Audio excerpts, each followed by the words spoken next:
Welcome to our 15th season of the Good Leadership Breakfast. Now I get to introduce my co-host this morning. Please join me in welcoming to the stage Paul Botts. Nothing significant ever happens alone. It's really sort of the ultimate statement about what leadership is all about. I'm really excited to introduce you to my friends Erik and Moira. They do leadership consulting and coaching. Listen to how this couple became really united in order to really help their son thrive. I was 20 weeks pregnant, and we were going in for a midterm ultrasound. And we walked out of that ultrasound with a recommendation from the doctor to end our pregnancy.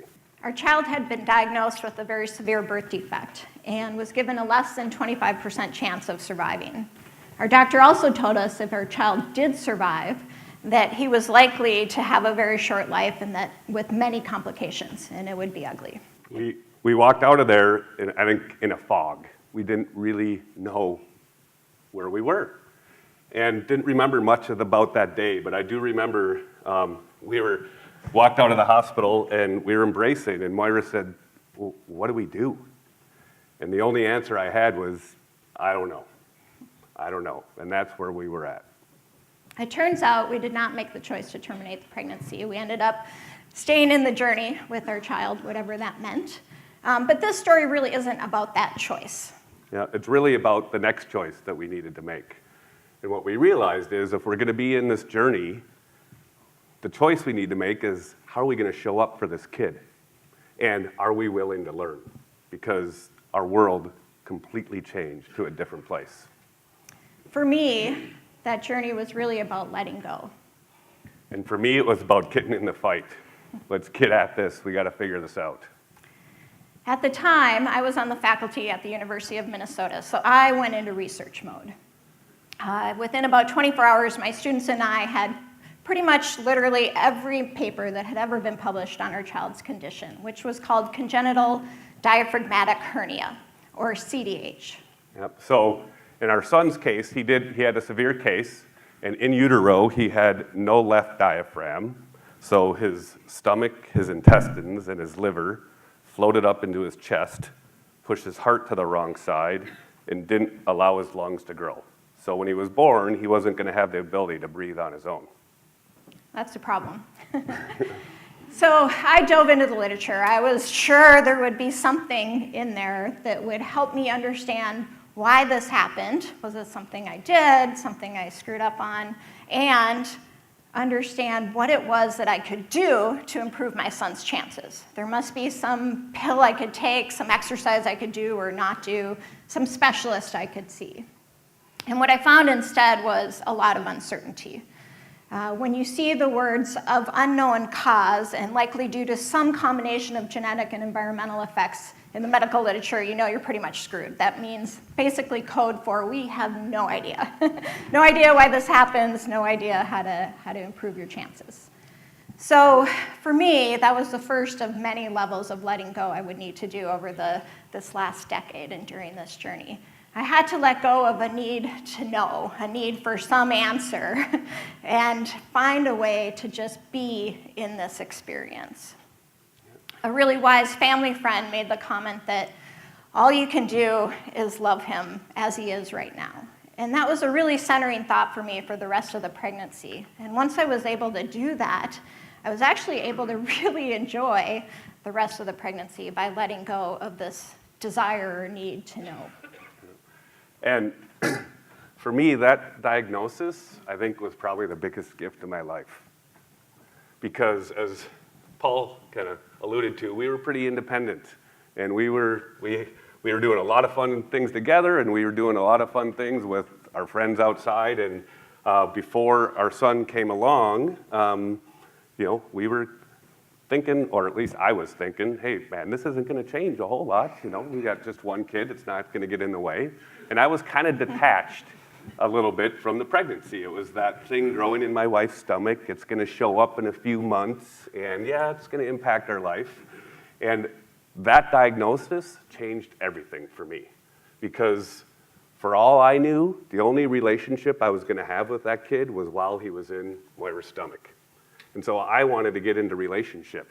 I wanted to name him. I wanted to talk to him, and it changed my relationship with Moira. And I became much more invested in the future of our family. As the birth came closer, we were meeting with the surgeon, and the surgeon told us that we would be in a fight not only for our child's life, but also for our relationship. That many marriages don't survive something like this. And that was really good information because it gave me permission to mess up, because there were a lot of really challenging moments and still are. But that information allowed me to remember that what we were going through was really hard, and there's a reason that most marriages don't survive. And it allowed me to shift from this thing of, blaming myself and beating myself up when I screwed up to seeing those mess ups as opportunities to learn. Yep. And so what became apparent is that we needed to collaborate. So it became a much different place of how are we going to get clear about what we care about? Because everything else was unknown, completely uncertain what our future was. And that was probably another gift, because that really isn't really any different. We just became aware of that. So this clarity, this getting clear about why we're in this together, really helped us navigate all the unknown and all the uncertainty, and became a filter of making decisions. It forced us to have some hard conversations that we hadn't had before. So the day of the birth arrives. I was lucky to make it all the way to full term, but we really had to plan it, because had our child been born a week before or a week later from his actual due date, his chances of surviving decreased. So I was induced, went in at 7 a.m. to get induced, and of course, as often goes in these cases, the child decided not to come out. So by about 9 p.m., we ended up having to do an emergency C-section. We wanted to make sure that his team was there. And so Moira gets scooted off to the surgery room to have the C-section and get our son Kieran delivered, and I was brought in, probably 10, 15 minutes after they were into that procedure. And I get into the room, and I get to sit next to Moira. She's laying. And what I notice is that there's 5 additional people in this room to save his life. There's a nurse right next to me, and then kind of where that sign is, there's a door with 4 people waiting to save his life. And I think in that first minute of his life, I learned more in that first minute than I did the rest of my life combined. Now, it didn't all show up in that first minute, but that created context for what came before and what came after.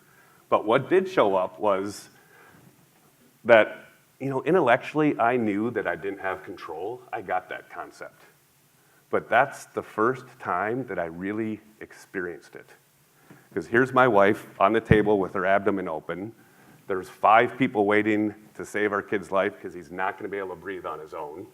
And a few hours earlier, I had signed all these papers giving up all parental rights, decision rights, to the docs, because they needed to be in action. There was no time for them to check with us. And all the hard conversations that we had had, as a first-time parent, I still went in, I was in this belief of my biggest responsibility was going to be to protect and create security for this kid. And that belief system got blown apart in that first minute. And I realized that, yes, that's a really, really big part of my responsibility, but maybe even a bigger responsibility is I'm going to need to be able to teach this kid tools to operate in an insecure world.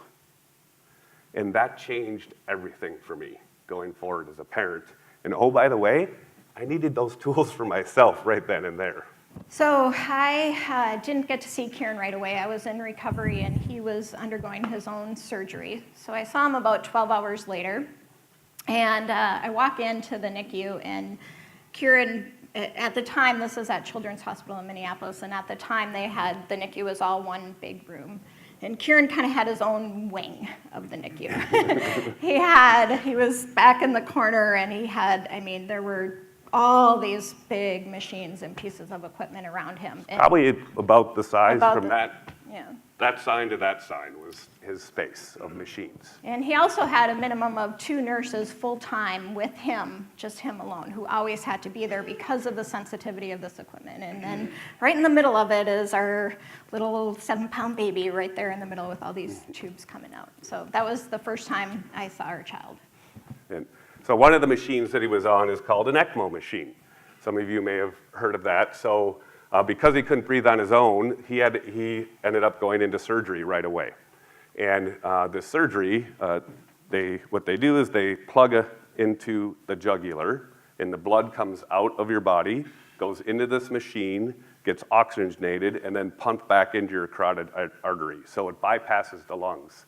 Because what kills these kids is pulmonary hypertension, because lungs aren't creating enough oxygen, and so the heart thinks it needs to work harder, and it works harder and harder until it fails. So this machine did the work of the lungs and the heart and took the pressure off the heart. And it's risky in of itself because half your blood is outside of your body. So at any given moment, you could bleed to death or get a stroke. And so it's constant adjustment of how much blood thinner that they're putting in there to monitor all this. And so that was his life. So he would go on to spend 9 weeks in the NICU, go through many ups and downs, many close calls, lots of uncertainty. But he ended up coming home much sooner than we anticipated. Yeah. We were actually expecting him to be in for at least another month or 2. Yeah, so much sooner. So as much as we were focused on, the future of what could be, we were still highly aware of what might be. And so we didn't have a shower. We didn't paint his room. We didn't buy a crib. We didn't do anything at all. So a month ahead of when we might be coming home, literally we're at the hospital, and they said, "Oh, your son's going home tomorrow." And we looked at each other and goes, "Oh, shit." We have a lot of work to do tonight. So that was the night of going and getting the crib and all the stuff that we needed to bring our kid home the next day. So when Kieran came home, there was some more big learning for me. So it was clear that he loved to be out in the world and needed to be out and engaged in the world. When you took him outside, his face would just light up. You could see him taking it all in. And when we went to coffee shops, he would stare with intense curiosity at people until they looked back at him. He'd be watching what was going on there. He loved it. But it was really challenging because he was, weaning off of these pain meds. He had a full-time feeding tube attached to him 24/7 that would beep, and it would spill out this stinky formula. And he was on a high flow of oxygen at the time, so he had a cannula in one of those big oxygen tanks that you usually see in people who are, in their later years of life. So I would gather all this equipment and take him out, and we'd go into a coffee shop, and inevitably, the other part of this that would happen is inevitably he would start screaming. And he theoretically, supposedly, I still don't believe this is true, supposedly has one paralyzed vocal cord, but this kid can scream. So he would scream, and then he'd puke up green bile. And this happened multiple times a day. I could never predict when or it might happen or not. The first time it happened when we were in a coffee shop, I was horrified. Even polite Minnesotans couldn't help but stare when this was happening. My instinct in that moment was to scoop that kid up, take him home, and not leave the house for quite a while. What I realized was that was my fear driving that instinct. It was my fear of being judged and my desire, again, as a polite Minnesotan, to keep all of the other adults in the room happy and comfortable. It most certainly was not what was best for this kid. This kid needed to be out in the world if he was going to get from surviving to thriving. So that was something I really, still to this day, have to pay attention to, is what are the stories and the fears that are driving my behavior and my reactions. And it's a constant conversation that Moira and I had to have and still have, which is, are our decisions supporting the best for our kid, or are they protecting our fears? And that's a back and forth that we continue to play with every day with him. And it was apparent that this collaboration between the two of us to what Paul was alluding to around it takes, you don't have success alone. And the collaboration grew into the hospital team, our family, our friends, and I had the opportunity to interview the head of the neonatology unit and the NICU unit. She was the woman who saved our kid's life, and she, what we didn't know at the time that she let us on to know is that right before Kieran was born, they had gone on their own learning journey, and they had taken 10 neonatologists and 10 surgeons and all gotten together and aligned around a single protocol for these kids with severe CDH. And our son happened to be one of the first ones to receive this new protocol. And so I got to talk to her and interview her about what that process was like. And she said, well, I don't know if you know how hard it is, Eric, to get 10 neos and 10 surgeons to agree on anything. They're all some of the best in the world.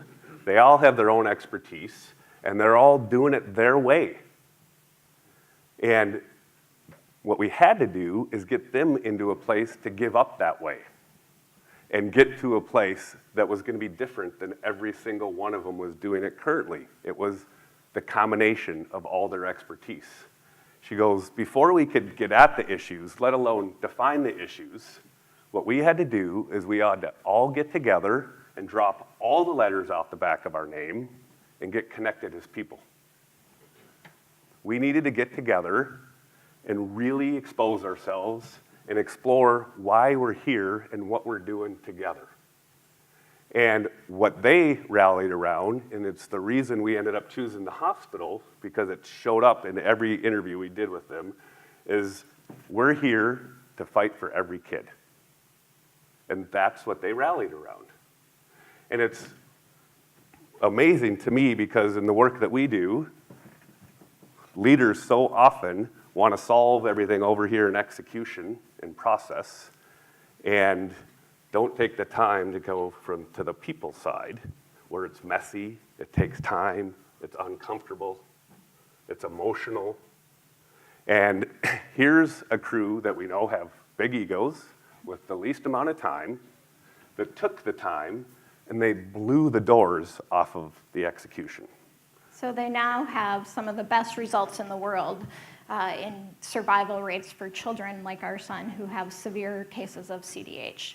They went from, prior to implementing this protocol, they had about a 45% survival rate, which was similar. They were on par with most of the other major hospitals around the world. After implementing the protocol, they now have a nearly 90% survival rate in children who have to be put on ECMO with CDH, which is amazing. We did not know this at the time, so we are so grateful and feel really fortunate for the work that they had undergone. So now, Kieran's 9 years old. He's in 4th grade. And the dude's been a super stud. We've learned so much from this guy. He's totally engaged in life. He's bright. He's super empathetic.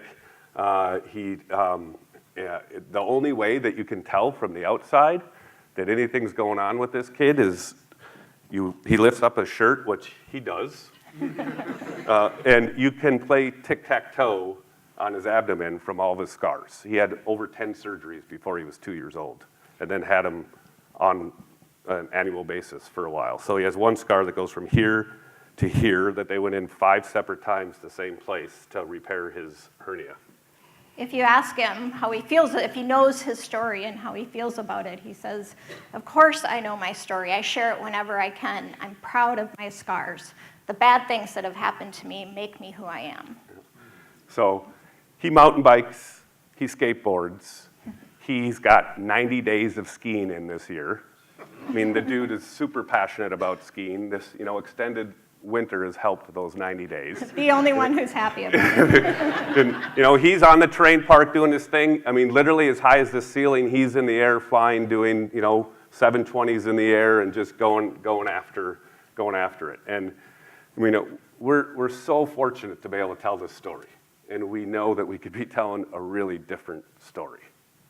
and super grateful for the opportunity to do so. And our belief is that the reason we're even able to tell the story is because of this collection of people that were really willing to get outside of themselves and commit to something bigger. And we're not the only family that's benefited as a result.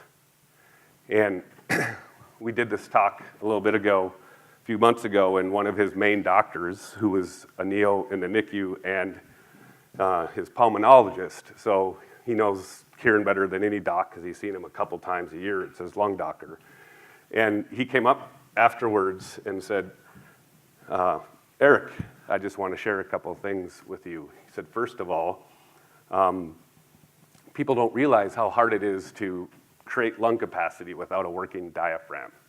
And so the way he gets fixed is everything that was up here, once they got his hypertension under control with the ECMO machine, they move it all back down and put in a prosthetic diaphragm. So it's there, but it doesn't work and help the lungs. He said, and I get blown away by what these kids can do as far as the lung capacity they can create. And you need to know that the reason Kieran has the lung capacity he has, and he's living the life that he is because of his attitude and what you allowed him to do. And he said, and it just blew me away. And what he said, what I mean by that is, if you would have let his condition limit what he did, it would have been a self-fulfilling prophecy, because his body wouldn't have been challenged enough to be able to adapt the way it needs to adapt to create the lung capacity that he has and live the life that he is. So my question to you guys is, where in your life, as yourself or a leader, are you letting your fears get in the way of you or the people you're working with from getting out there, getting challenged, so you can adapt to be the best people you can be?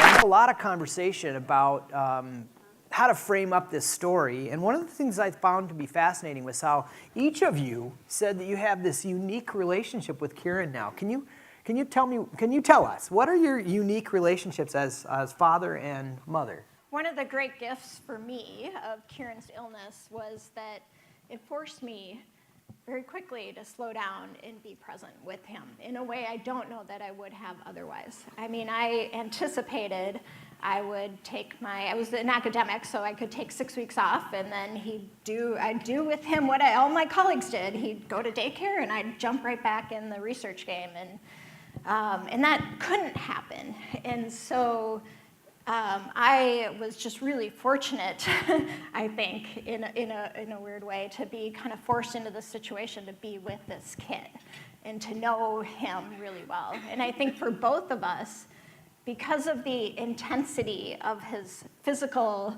limitations and his personality, his emotional intensity, we were really forced really quickly to enter his world versus pulling him into ours. Meaning that early on, it was sort of a forced thing. We had to really pay attention to what he needed and in a really deep way. And it was different than what other kids needed. But later, it's now become something, it's kind of just the way we do things. Kieran is a part of every conversation we have about what our life is like and what our future is. And even at a very young age, he could tell us, that's not what I want to do, and that is what I want to do, or this is what's going on for me. And that's been hugely powerful, I think, for us. How about you, Erik? Yeah, she kind of stole the thunder. Okay. But I think beyond that, for me, just a re-exploration of just the humanness of people and what's possible, and him bringing in just extreme joy. And I get to play with him a ton. And so he's slowed me down and expanded my joy. Yeah. Yeah. Well, there are lots of things that were vivid in your conversation. I mean, just so many. But the moment when you brought him home, I'm wondering what that transition was like to have this army of people who help him survive to then, now it's your job to help him thrive. Can you talk about that? Challenging and messy, a lot. Yeah, I mean, it was kind of a shock. We were so excited to have him home, and then suddenly, we had to figure this out with this kid, and I think the hospital system was so amazing at helping him survive. But this part from surviving to thriving with this kid has been really complicated, and honestly, I think even the docs would say they don't do that well. And we've had to find other ways of helping support him get through, and as Erik said, adapt to some of the messiness that he was dealing with. And take a look at him holistically. But I think the biggest thing for me, so a couple things. One, it took a village, right? We could not do this on our own. So the amount of discomfort that our family stepped into to help was really quite remarkable. We opened a bottle of champagne, and we also have 2 birthdays for him, which is his birthday and the day he came home. That's amazing. So we celebrate both days.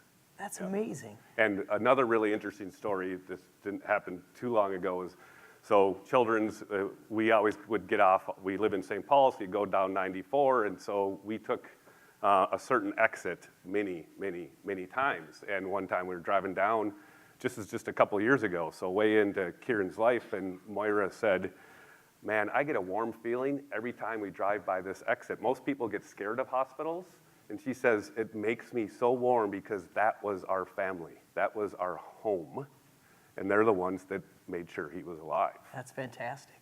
Yeah. We talked a little bit about how relevant the 7 F's is in this conversation. Can you share your thoughts about your experience through the 7 F's? For me, especially going through all the different emotional ties, if I would have taken any one of the 7 F's on its own, I'm not sure how close to 10s we would have been in some of the things. And it certainly wouldn't have been a wheel. Like some things were good and some things were really bad. Like for example, our first bill 30 days into Kieran's life. See, put a number in your head. $1,065,000. We were clicking at $1 million a month to keep this guy alive. Right? So finances, not a 10. Yeah. And while he was in the NICU, I can remember, tragedy kind of helps bring some clarity sometimes, but I can remember so often all the promises I was making to myself of what type of father I was going to be, what kind of husband, I really got to get back to work with that $1 million, all these things. And then I got back into life, and life happened. And it was hard to fulfill on all those promises, but for me, what I learned through this is whether I was at a 1, a 3, or not rolling at all, that the practice to get me back to clarity and what would expand wherever I was, all 7, was gratitude. It was just focusing on what I was grateful for, and wherever the individual ones were, they all just expanded. Yeah, very, very well said. Well, now you guys are business partners. My wife and I are business partners. We're both in the same industry in leadership. How has this experience helped with that? Yeah, I mean, for me, this was living, as you kind of alluded to, this was living all the stuff we talk about. Yep. I mean, I can equate, this is, we had to figure out how to be innovative.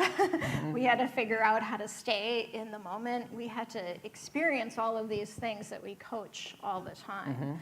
I think the other piece of this that for me is really great is just seeing how, especially hearing the doctor's story, and seeing how when you can let go of your own shit and get out of the way, all this stuff shows up. And for me, that's a lot with my son. I have to get out of the way so often and just let him be himself. And so often as a parent, I'm trying to squish him down. But hearing the hospital story, and we see this in organizations we work with, I mean, they want to, leaders so often say, yeah, I want my people to step in and take ownership over what's happening here. I want to empower them. And they don't realize that the biggest thing in the way often is them. And it's hard for people, especially if they've been successful. You know, there's that thing that what's gotten you to where you are is often what's getting in the way of what's next. And I see that, you know, we experience that ourselves. And Well, Erik, what's exciting in the business right now? A number of things, and to kind of pick up where Moira was. So right now, I just am working with a company in the healthcare system, and with their leadership and across the leaders, and they want to build a special company. Yeah. And it's really awesome because one of the big things that I learned that I kind of alluded to is this distinction between clarity and certainty. And so often we're trying to really build for certainty, whereas if we took a step back and got really clear on what does special mean, and then what are the practices we need to put in place to make that happen. And you know, we coach many times what we need most. And this piece of losing control and understanding that the only thing you can control is how you respond is a huge piece. Fascinating story and conversation. I just want to ask you the last question. We have kind of a tradition here. Looking back at your experiences and everything you shared with us, what evidence do you see that goodness really does pay? yeah, I mean, if you think of goodness as the way you've described it, and that it's people letting go of their own immediate personal needs and coming together to align around something bigger than themselves, then that showed up in many, many places in this story. Everything from what we had to do as a couple to what the docs had to do to our families stepping in and being willing to care for this really challenging child. So, And I think the big piece there is, again, it doesn't guarantee the outcome, but it creates an opportunity to thrive together. Yeah. Very well said. Please share your enthusiasm for Erik and Gabriel. I am excited today to share that with the generous match by Mark Bergman, $4,514. Yeah, Thank fantastic. you so much. There were two really powerful themes here today. One was nothing significant ever happens alone, and two, gratitude is how you make your 7F's wheel grow. We're so grateful for that, and we will see you again in May.